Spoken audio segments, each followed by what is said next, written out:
교회 바깥을 보면 신앙생활을 제대로 안 하고 계신 분들도 신앙생활이라는 것을 한번 해보고 싶다는 생각을 가지고 계신 분이 의외로 너무나 많은 것을 우리는 쉽게 발견합니다. 내가 살아가는 나의 이 삶이 내 혼자 힘으로 되는 것이 아니다 깨달으니까요. 어떤 초능력적인 존재가 있어서 그 영향력 아래에서 내가 지금 살아가는 것이다 그런 생각이 드니까요. 그 초능력자에 대해서 알고 싶어지는 것입니다. 우리가 말하는 하나님이에요. 우리가 말하는 그 하나님에 대하여 좀 알고 싶다 하는 생각이 없는 사람은 아마 없을 것입니다. 그런데 이건 말입니다. 하나님에 대하여 제대로 이야기를 해주는 데가 세상에서는 교회밖에는 없습니다. 하나님에 대한 무슨 정보를 얻어야 생각도 한번 해보고 그래서 판단도 내릴 수가 있겠고 그런데 그런 정보나 또는 지식을 얻을 수 있는 것이 세상에 어디 있어요? 없습니다. 교회밖에는. 성경을 읽으면 알 수 있게 된다 하겠지만 성경이 어디 그리 쉽게 읽혀지던 책이더냐 하는 것도 또 다른 어려움이 되지 않습니까? 또 무슨 이야기인지 성경을 읽고 이해를 한 것 같다 할지라도 과연 그 이야기가 정확하게 무엇을 뜻하고 있는지, 그래서 그 뜻하는 바가 지금 나의 현실과는 도대체 무슨 관계가 있는지, 또 그렇다면 그것을 어떻게 내 삶에 적용을 하면서 살아가야 하는지, 이거 보통의 숙제가 아닙니다.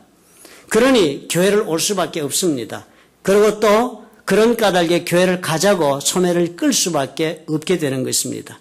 하나님을 제대로 발견하고 그래서 제대로 신앙의 길을 가자면 어디선가 정보를 얻어야 하는데 듣고 배우고 그래서 판단하고 그런 후에 그 결과를 가지고 삶에 적용하고 살기 위해서 그래서 우리는 교회를 오는 것입니다. 그리고 교회 생활을 시작하게 됩니다.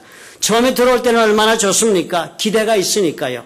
그런 까닭에 약간의 설레임도 흥분도 있습니다. 그리고 말씀에 우리는 감격하고 찬양에 위로받고 또 기도에 심취하게도 되는 것입니다. 그렇게 해서 다니기 시작하는 교회인데 세월이 지나가면서 어때요? 전혀 생각지도 않았던 일들이 그 교회라는 것을 통해서 나에게 일어나는 것입니다. 무슨 일이든지요. 시간을 통한 검증이 있어야만 안심할 수 있습니다. 명품과 짝퉁의 가장 큰 차이점은 수명에 있다고 그러지 않습니까? 아무리 보기에는 다른 점을 발견할 수 없다 할지라도 계속 써보면 차이가 난다 하는 것입니다. 시간을 통해 검증될 수 있을 때만이 진품이라고 할 수 있을 것입니다. 그러므로 아무리 좋아 보여도 그리고 아무리 좋아도 시간이 지나가면서도 이렇게 계속 좋을 수 있을까 하는 질문이 대단히 필요한 질문이 됩니다. 그런데 우리 교회가 우리들의 이 세상에 있는 모든 교회가 바로 이 문제에 걸리는 것입니다. 신앙생활을 시작해서 시간이 감에 따라 점점 더 좋아지고 점점 더 깊어지고 점점 더 성숙해 가면서 더욱더 깊이 하나님을 알아가는 기쁨 속에 교회 생활이 계속적으로 이어져 나가야 하는데 과연 그러한가 하는 것입니다. 주위를 돌아보면 어때요? 너무나 많은 사람들에게 있어서 그렇지가 못하다 하는데 큰 문제가 있는 것입니다. 교회 다니면서 가만히 살펴보면 왜 그렇게 신앙생활하면서 교회 다니면서 불만 많은 사람이 많은지 모르겠어요. 왜 그렇게 교회 다니면서 상처받았다는 사람도 많은지 몰라요. 교회 다니면서 왜 사람들이 사랑하고 삶을 나누기보다는 자기를 보호하기 위해서 자신의 삶과 마음을 닫고 사는 사람들이 많은지요. 또 왜 그렇게 실망했다는 사람들이 많은지도 모르겠습니다. 아니 그것보다도 더 어려운 것은요. 교회 어렵게 그래서 어떻게 해서 교회를 한번 나오게 했는데 그 사람이 얼마 가지 않아 소위 말하는 그 시험이라는 것이 들어서 나 이제 두 번 다시 교회 가지 않을 거야 결심하는 사람은 또 왜 그렇게 흔하게 만나볼 수가 있습니까? 오늘은 사도 바울이 이 글을 읽어보면서 이 점을 깊이 한번 우리 생각해 보십시다. 우리 주위에는 꼭 교회에 나왔으면 좋은 영혼들이 그러면 좋았을 영혼들이 수도 없이 많이 교회 바깥에 있기 때문입니다. 그리고 또 정작 저와 여러분의 영적인 평화, 또 우리의 교회 생활을 통한 우리의 만족과 평강도 너무나 우리 모두에게 중요하기 때문입니다. 우리가 첫째로 무엇보다 생각해 보아야 할 것은 왜 교회에 나와서 상처를 받고 마는가? 왜 이 상처를 받고 시험에 든다 하는 이야기가 이렇게 나오는가 하는 문제에 대한 우리의 이해가 먼저 새로워져야 하겠습니다. 먼저 바울을 한번 생각해 봅시다. 사실 이분은 상처를 받으려면 수도 없이 받아서 진작 그만두었어야 했을 그런 사람이 아닙니까? 이분은 예수를 믿게 되면서부터 자신의 삶의 터전이 되었던 모든 사람들로부터 버림을 받았습니다. 예수를 믿는다는 것이 바울에게 있어서는 기존의 하나님을 믿는 자신의 신앙 그룹들과의 결별을 뜻하는 것이었습니다. 자신이 속해있던 그룹은 어떤 그룹이었습니까? 그 당시 최고의 지성인들이 모인 그런 곳이었고, 그리고 최고의 성공을 이룬 그런 사람들의 그룹이었습니다. 프리스티지 그룹이었습니다. 그런데 이런 그룹부터 부인당하고 그리고 축출을 당하게 된 것입니다. 그래서 들어온 사회적 그룹이 교회였습니다. 얼마나 초라했겠습니까? 예수 그리스도에 대한 믿음으로 바울이 교회에 들어오자 했던 것입니다. 그런데 그렇게 해서 교회에 들어오게 되었지만, 그렇게 바울이 들어왔을 때 교회는 어느 누구도 그 안에서 바울을 상대해주는 사람이 없었습니다. 경상도 말로 니 왔나 하는 정도로 끝나버린 것입니다. 인사 한번 하고 돌아보지 않았습니다. 니가 여는 우째 왔노? 이런 눈으로, 의심스러운 눈으로 바라보는 사람은 더 많았습니다. 우리에게 어떤 분이 오셔서 우리에게 체험이 그랬다 합디다. 니 왔나 하는 분위기여서 참 다니기 힘들었다. 그런데 그분이 지금 교회 중요한 일꾼이 되셨으니까 그분요 자부하시기 바랍니다. 나도 사도 바울과구나 이렇게 확신하셔도 되겠습니다. 사실 이 교회에서조차 바울을 적대시하거나 두려워하거나 아니면 그의 진정성을 의심했던 것입니다. 겨우겨우 바나바라는 사람의 도움을 받지 않았습니까? 그래서 사도들로부터 겨우 인정을 받아내게 되고, 그렇게 해서 교회로부터는 어떤 도움도 없이 스스로 혼자 힘으로 하나님의 일을 해나갔던 사람이 바울이었습니다. 가장 어려운 길을 스스로가 선택해서 걸어갔어요. 그리고 최선을 다해 일을 하고 그렇게 한 결과로 교회들이 세워지기 시작을 했습니다. 그렇지만 그렇게 세워진 교회들이 바울에게 어땠습니까? 사도행전을 읽어보면 그렇게 세운 그 교회들, 바울이 그 교회를 통해서 받는 고통이 보통이 아니었습니다. 그 모든 어려움은 그 근원이 다른 데서 온 것이 아니었습니다. 사도 바울의 진심에 대하여 오해하는 사람들, 그리고 또 교회 생활이 무언지 잘못 생각하고 서로 반목하는 사람들, 자신의 기대와 이해에 엇갈린다고 하여 반발하고 불평하고 투정하는 성도들, 이런 문제들로 바울이 고통을 당한 것입니다. 모든 어려움의 근원이 무엇이었어요? 사람들로부터 오는 것이었습니다. 바울이 자신이 살아간 모습을 이렇게 성경에 기록했습니다. 고린도후서 11장 16절에 보면 그 모든 자신을 아프게 하고 신란하고 비난하고 괴롭히는 사람들을 향하여 말을 합니다. 내가 다시 말하노니 누구든지 나를 어리석은 자로 여기지 말라. 만일 그러하더라도 나로 조금 자랑하게 어리석은 자로 받으라. 내가 바보라서 지금 이렇게 너희들이 바보처럼 보인다고 해서 바보라서 이렇게 내 지금 신앙생활하고 교회생활을 하는 것 아니다. 내 정말 너희들에게 그럼에도 불구하고 할 말이 좀 있다. 자랑 좀 하마. 바보라 생각하고 한번 들어보라. 그러면서 한 말이 무슨 말인가 하면 자신이 얼마나 이 교회를 하면서 고생했는가 그 얘기합니다. 내가 수고를 넘치도록 하고 옥에 갇히기도 더 많이 하고 매도 수없이 맞고 여러 번 죽을 뻔하였다.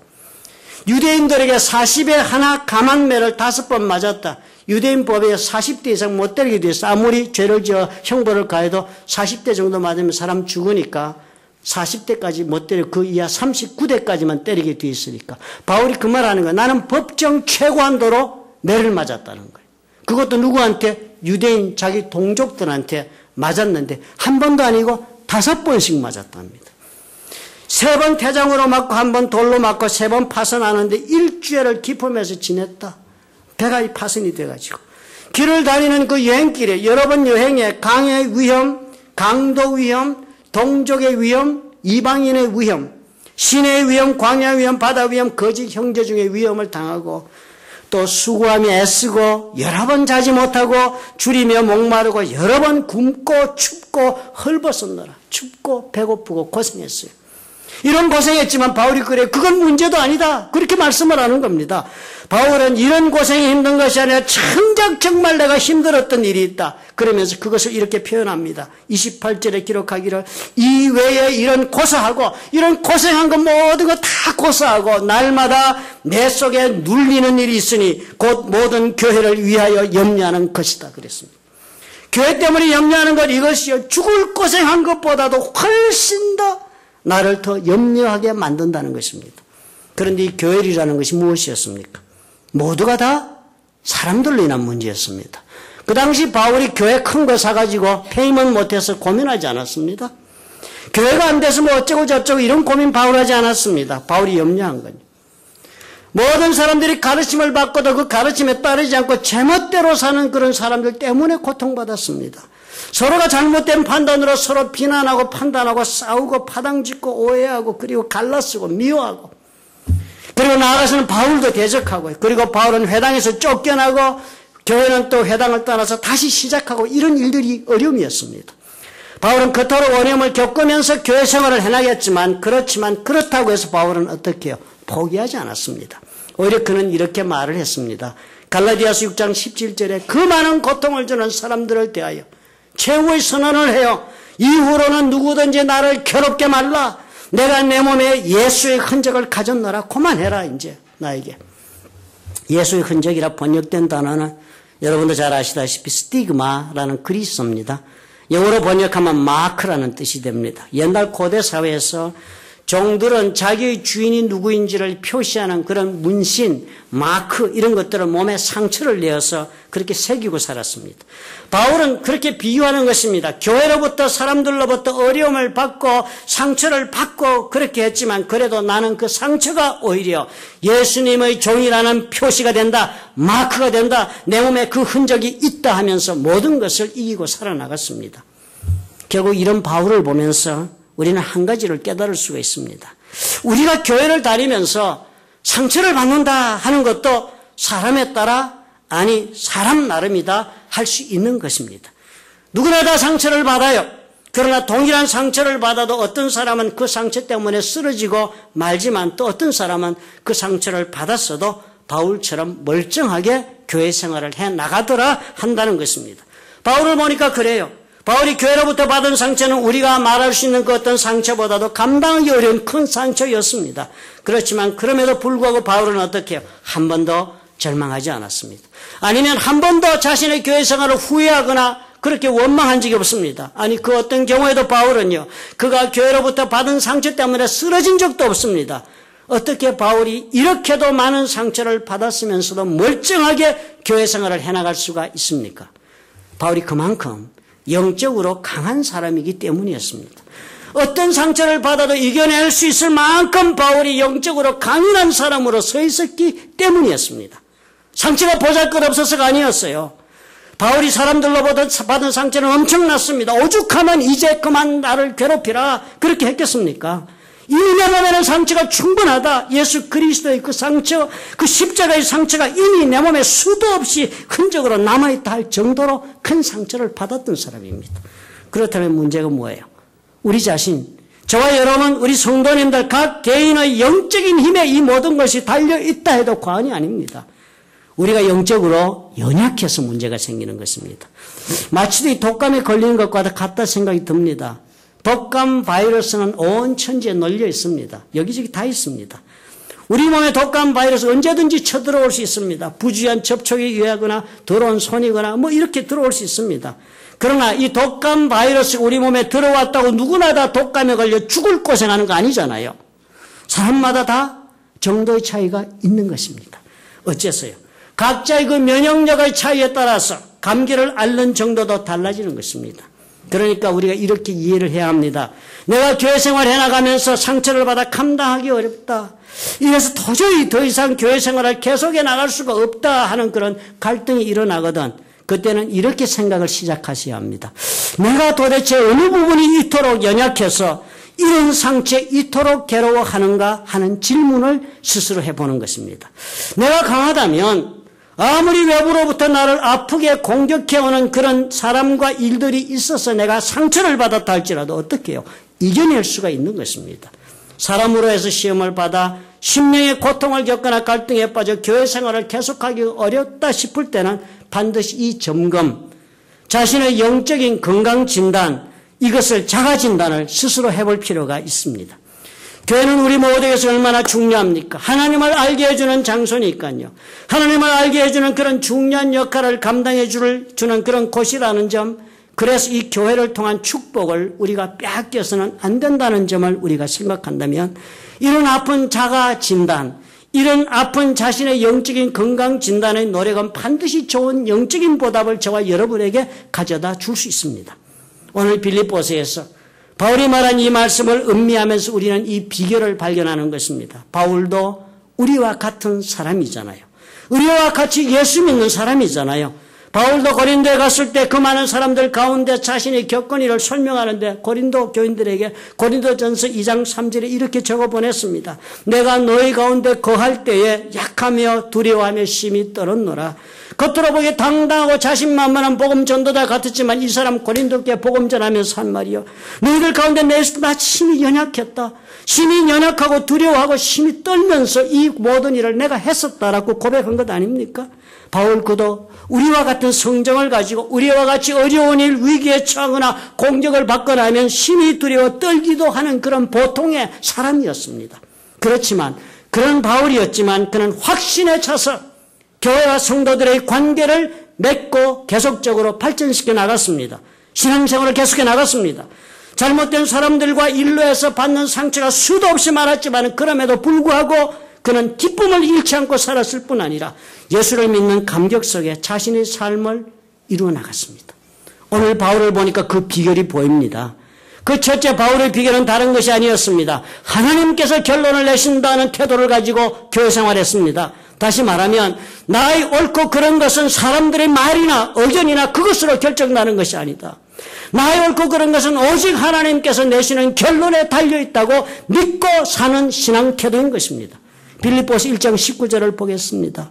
이것이 너희 간구와 예수 그리스도의 성령의 도우심으로 내 구원에 이르게 할 줄 안다. 바울이 그렇게 고백합니다. 이것이라고 하는 말, 이것은 19절 이전 18절까지 일어났던 모든 문제에 대한 총괄적인 종합적인 지적입니다. 그것이 무엇이었습니까? 지금 나에게 일어난 일, 내가 지금 복음 전에 감옥에 갇히고 그리고 사람들이 내가 감옥에 갇히니까 꼴 좋다 하고 나를 괴롭히고 더 괴로움을 더하게 하려고 나에게 상처를 주가는 많은 사람들로부터 당하는 이 모든 괴로운 일을 이것이라고 모아서 말을 한 것입니다. 이 모든 사람으로 인한 그 고통이 어쩌다고요? 예수 그리스도의 성령의 도우심으로 내 구원에 이르게 한다고 그랬습니다. 영어로는 정말 시원하게 이렇게 적었어요. What has happened to me? 나에게 이미 일어난 이 모든 일들이 will turn out for my deliverance. 나를 건져내는 것으로 turn out. 그 결과가 입증되고 드러날 것이다 그랬습니다. 누구의 도움으로요? The help given by the Spirit of Jesus Christ. 예수 그리스도의 성령의 도우심으로 이런 일이 주어진다 하는 것입니다. 옳고 그르고 이래서는 되고 저래서는 안 되고 이 복잡한 모든 생각, 그 생각들로 인한 말, 그리고 그 말과 말들 이런 것들 때문에 우리는 상처를 무척 주기도 하고 그리고 받기도 하는 것입니다. 그럴 때 마음속에 이런 태도, 이런 믿음이 확고하면 아무 문제가 없다는 것입니다. 지금 우리가 하고 있는 이 말의 모든 대한 결론은 내가 내는 것, 네가 내는 것이 아니다. 결론은 오직 하나님께서 내어주신다는 이 믿음이 있어야 한다는 것입니다. 우리가 많은 경우에 그러잖아요. 나 상처받았어. 이렇게 지낼 수가 없어. 어떻게 해야 좋겠어? 아니야. 그 꼴 안 보려면 교회 그만둬야지. 이러면 그 사람 상처 때문에 시험에 빠진 것 이상 아무것도 아닙니다. 자신의 연약함을 드러낸 것 이상 아무것도 아니에요. 하나님께서 이를 어떻게 보시는가가 중요한 것이라는 생각이 있다면 아무리 상처가 되는 말을 들어도 초연할 수 있습니다. 아무리 힘이 드는 말을 내가 들었다 할지라도 초연하게 넘어갈 수 있습니다. 아무리 보고 싶지 않은 추태를 내가 보았어도 내 감정을 빼앗기지 않고 평정을 유지할 수 있습니다. 사람들의 이 모든 행동으로 결론 나는 것이 아니라 하나님께서 결론을 내실 것이니까 믿음 가운데 서서 굳건히 흔들림 없이 담대하게 대범하게 계속적으로 교회를 다닐 수 있습니다. 욥기서에 나오는 욥을 여러분 아시지요? 욥은 동방의 의인이다 그렇게 적었습니다. 사람들이 전혀 짐작할 수도 없고 이해할 수도 없는 이유로서 욥은 동방의 의인임에도 불구하고 고난을 당했습니다. 하나님과 사탄의 대화 중에서 욥의 그 하나님에 대한 그 어려움이 과연 무엇 때문인가라는 그런 도전이 있게 되고 그래서 하나님은 욥에게 고난을 당하도록 허락했던 사건이었습니다. 욥이 형편없이 몰락하지 않아요? 병들어 비참하게 됩니다. 평소에 욥을 존경하고 부러워하고 사랑하던 친구들이 다 욥을 찾아왔다지 않습니까? 위로해 주겠다고 온 이 찾아온 양반들이 뭘 했습니까? 욥과 대화를 하면서 네가 지금 이것 잘못되어서 이 고생한다 가르치는 말씀을 수도 없이 저들이 쏟아놓았습니다. 욥에게. 여러분 고생해 보신 분, 고통 가운데 상처받고 아픔을 겪어보신 분은 아실 것입니다. 내가 지금 고통을 당하고 있는데 친구라는 사람이 찾아와서 나를 위로한다고 하는 짓이요. 네가 그래서 그런 것 아니냐? 저래서 그래 이래야 하는데 지금 뭐하고 있어? 이러면서 가르치는 말을 수도 없이 쏟아놓는 그런 친구들 만나보셨지요? 어때요? 그 말 다 옳은 말이라 할지라도 들으면서 가슴이 얼마나 아픕니까? 받은 상처가 얼마나 더 후벼 파지고 얼마나 더 고통이 더 커집니까? 위로는커녕 아픈 사람 반쯤 죽여놓고 가는 것입니다. 욥이 그런 처지에 빠졌습니다. 옛날에는 자신을 우러러 보던 사람들이 이제는 찾아와서 네 왜 이 모양 이 꼴이 되었는지 나는 알고 있어 하는 식으로 가르쳐대니까요. 견딜 수가 없지요. 그렇지만 욥이 그럼에도 불구하고 이 친구들을 대하여 무엇라고 응대했는지 아십니까? 욥기서 10장 18절에 보니까 욥은 다른 말 하지 않았습니다. 딱 한마디 해요. 보라, 내가 내 사정을 진술하였거니와 내가 스스로 의로운 줄 아노라. 영어 번역을 보면 정확하게 이해가 됩니다. Now I have prepared my case. prepared my case. 그래서 이 영어를 보니까 아마 법정에서 내가 죄 있다고 공박을 하니까 내 케이스를 내가 다 그 자료를 준비해서 내 상황은 이렇다라고 이렇게 제시한 그런 것을 내가 했다는 뜻이니까. 이제 내가 내 사정을 다 진술하였으므로 I know I will be vindicated. 내가 정당하다고 입증될 줄을 나는 알고 있다. 그렇게 한 것입니다. 사람들이 뭐라고 자신을 비난하고 비판하고 어떻게 깎아내리고 상처를 주고 해도 욥이 그러잖아요. 하나님께 나는 내 사정을 다 있는 대로 고백했으니까 이제 하나님께서 내가 옳다는 것을 입증해 주실 것이다. 나는 그것을 안다. 그랬습니다. 얼마나 당당하게 자신의 입장을 친구들 앞에 정리합니까? 친구들 대해서 왜 이런 말들을 해? 조목조목 따지고 네가 뭐 한다고 나한테 이래 하면서 다투고 하지 않았습니다. 그리고 그 친구들 말 때문에 심란해하지도 않았습니다. 교회는 왜 찾아오셨는지 생각해 보시면 될 것입니다. 하나님이 누구신지 그것 때문에 오지 않으셨어요? 하나님 말씀이 도대체 무엇인지 그거 알고 싶어서 오늘 우리가 다 교회 다니지 않습니까? 그렇다면 사람들의 말에 움직이는 대신에 결론은 하나님 입에서 나온다. 기다리면 된다는 자세로 이런 당당한 태도로 대범한 자세로 교회를 다니시면 상처는 받아도 시험에 빠지지는 않습니다. 왜냐하면 그런 태도가 나로 하여금 영적으로 강한 사람이 되도록 도와줍니다. 사람들의 무모한 언어나 불신의 행동으로부터 내가 감염되어 병이 드는 일 없도록 지켜주는 것입니다. 두 번째로 우리가 교회 생활하면서 바울을 통해 배울 수 있는 것은 교회 생활할 때 간절한 기대와 소망을 가진 태도로 교회 생활을 해야 한다는 것입니다. 그저 설렁설렁 댕기지 말고요. 바울이 그렇게 표현했습니다. 1장 20절에 이렇게 적었어요. 나의 간절한 기대와 소망을 따라 아무 일에든지 부끄럽지 아니하고 오직 전과 같이 이제도 온전히 담대하여 살든지 죽든지 내 몸에서 그리스도가 존귀되게 하려 한다 그랬습니다. 이 문장이 기니까 우리 쉽게 하기 위해서 수식어를 다 떼고 좀 떼어내고 간단하게 정리하면 이 문장은 하나로 정리될 수 있습니다. 살든지 죽든지 내 몸에서 그리스도가 존귀되게 하려 한다. 이게 바울이 한 말입니다. 내 교회생활은 이렇게 한다는 거예요. 이 말씀이 바울이 신앙생활을 나타내주고 있는 신앙생활의 목표를 가르쳐주고 있는 말씀이 됩니다. 그런데 이 목표를 놓고 살아가는 바울의 태도가 어떠한가 이 말씀을 하는 것이 중요합니다. 이렇게 했습니다. 바울이 나의 간절한 기대와 소망을 따라서 살든지 죽든지 내 몸에서 그리스도가 존귀하게 되게 하려 하는 것이 내 신앙생활의 목표다 그랬습니다. 태도가 어쨌어요?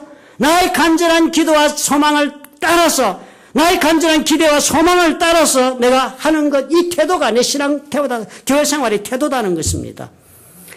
이 그리스어로 보면요, 나의 간절한 기도와 소망이란 단어는 한 가지 단어입니다. 그 원어의 뜻을 찾아보면요, 다른 것으로부터 고개를 돌리고 하나만을 바라보는 것을 뜻합니다. 하나만 딱 바라보고 산다는 거예요. 이것저것 다른 것을 두리두리 살펴보는 것이 아닙니다. 한눈을 팔며 사는 것이 아니에요. 볼 것이 많아도 다 무시해버리고 하나만을 바라보는데 머리를 고정시키고 본다는 그런 뜻입니다. 다른 어느 것에도 고개를 돌리지 않고 하나만 추구하는 태도를 설명하는 단어 아닙니까?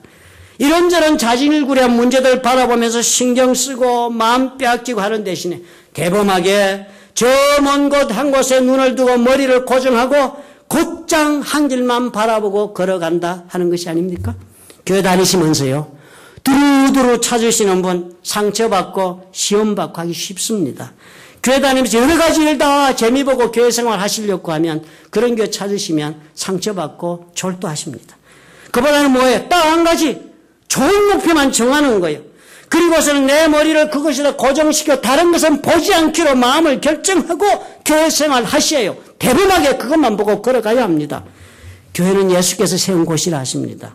그리고 예수께서 그런 까닭에 뭐라고 그러십니까? 내가 세우는 이 교회 내가 머리가 되고 사람들이 모여서 몸을 이룬다고 상징적으로 예수님이 설명하셨습니다. 그런데 그런 예수님께서 그러셨습니다. 그렇게 불러서 교회 식구 되는 사람들을 어떤 사람 부르신다 했어요? 나는 의인을 부르러 온 것이 아니요 죄인을 부르러 왔다 했습니다. 그러니까 그런 예수님께서 세운 교회라 모인 사람들이 누구요? 마땅히 죄인들이 모여 우글거려야 하는 것이 교회가 됩니다. 그 많은 죄인들을 다 부르셔서 십자가에 설리신 예수님의 보혈로 우리 모두가 다 씻음 받게 하시고 그래서 이제는 더 이상 예전에 그런 죄의 사람이 아니라 죄로부터 용서함 받고 하나님의 자녀가 되는 새 사람이 되도록 하는 것이 교회라고 예수님 말씀하세요. 그런 교회 예수께서 머리가 되셔서 역사하시는 곳임에도 불구하고 그러니까 어때요? 그곳에는 죄인들만 있어요. 아니 그보다도 용서받은 죄인들로 가득 찬 것이 교회입니다. 용서받아 의롭다. 이제는 더 이상 죄인이 아니다. 선포를 받았지만 돌아보니까 어때요? 아직까지도 죄의 구습을 버리지 못한 연약한 사람들이 더 많은 것이 교회라는 것을 그 까닭에 우리가 이해해야 합니다.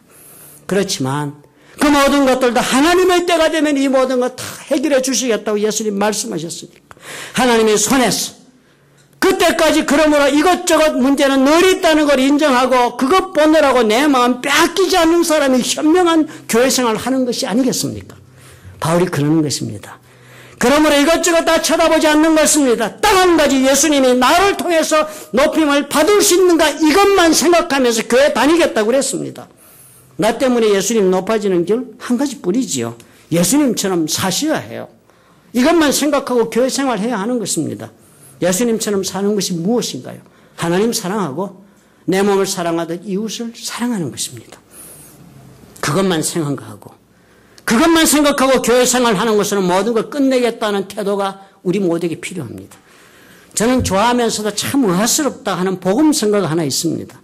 그 다른 것이 아니라 수많은 사람들이 즐겨 부르는 당신은 사랑받기 위해 태어난 사람이라는 노래입니다. 좋은 노래지요. 얼마나 좋은 노래입니까? 그렇지만 이 노래는 자칫 잘못하면 우리 모두에게 심각한 자기중심주의에 빠지게 할 수 있습니다. 아니면 이 노래대로라면 우리는 자기도취에 빠져서 스스로 자기 자신을 사랑하는 나르시시즘에 푹 빠지게 만드는 그런 촉매가 될 수도 있습니다. 예수님 말씀 무엇이었어요? 분명 우리 하나님께서 우리를 사랑하시는 것 확인해 주셨습니다. 예수님. 그러나 우리에게 예수께서 이렇게 살아라 당부하실 때 사랑받고 살아라, 사랑받기 위해서 살아라 하신 적이 한 번이라도 성경에 있습니까? 없어요. 하나님 우리를 사랑하시 자비와 긍휼을 베푸셨습니다. 우리가 그런 사랑을 받았은 적 예수님 뭐라 하셨습니까? 우리는 하나님 사랑하고 이웃 사랑하고 살아야 한다 하셨지. 다시 말해서 사랑을 하라 하셨지요. 사랑받기 위해서 태어난 것이라 아니라 우리는 사랑받기 때문에 태어난 존재입니다. 그러니까 어떻게 해요? 우리가 사는 것은 우리의 사는 목적은 사랑받기 위해 사는 것이 아니라 사랑하기 위해서 사는 것입니다. 그렇다면 교회 오셔서 하나님 알고 그 말씀을 따라 사는 거 원하시다면 이제부터는 이런 교회 생활의 목표를 재확인하셔야 합니다. 사랑받기 위해서 교회 나와 계시니까 사사건건 어떻게 해요? 상처받습니다. 사사건건 만나는 사람마다 나를 사랑하는가 관찰해 보니까 그 허물밖에 안 보이고 하는 짓이 다 부족해 그렇습니다. 이렇게 되면 모든 것이 뭐예요? 상처요. 남은 그냥 지나가도 바람만 일으키고 지나 그 바람이 칼을 내고 내 가슴을 찔러 사랑해 주지 않았어. 그래서 시험이 되고 우리 예수님은 지극히 나 때문에 초라해지고 마시는 것입니다. 바울이 그랬습니다. 오직 한 가지 주위에서 무슨 일이 있어도 무슨 관심을 빼앗아갈 만한 큰 사건이 일어나도 고개 돌리지 않았습니다. 오직 한 곳으로 머리를 향하고 세상에 교회에 무슨 일이 있든 무슨 사람들이 무슨 일을 하고 있든 내 머리를 고정하고 한 가지만 나는 추구했다. 하나님 사랑하고 그리고 사람들을 사랑해주며 살겠다는 것 이상 없었습니다. 그래서 바울은 어땠습니까? 상상할 수 없는 고난을 겪으면서도 온전히 담대하게 교회 생활을 해나갔습니다. 교회 생활 이런 대범한 태도가 없으면 상처받아 종래 쓰러지고 마십니다. 모든 일은 하나님께서 결론을 내신다.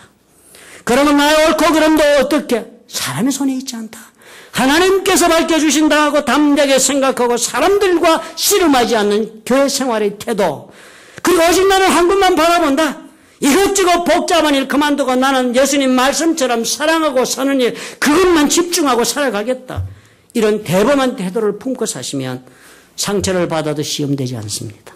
오히려 그런 까닭에 더욱 하나님의 은혜를 경험하고 놀라운 은혜 속에 풍요로운 교회 생활을 누리게 되실 것입니다.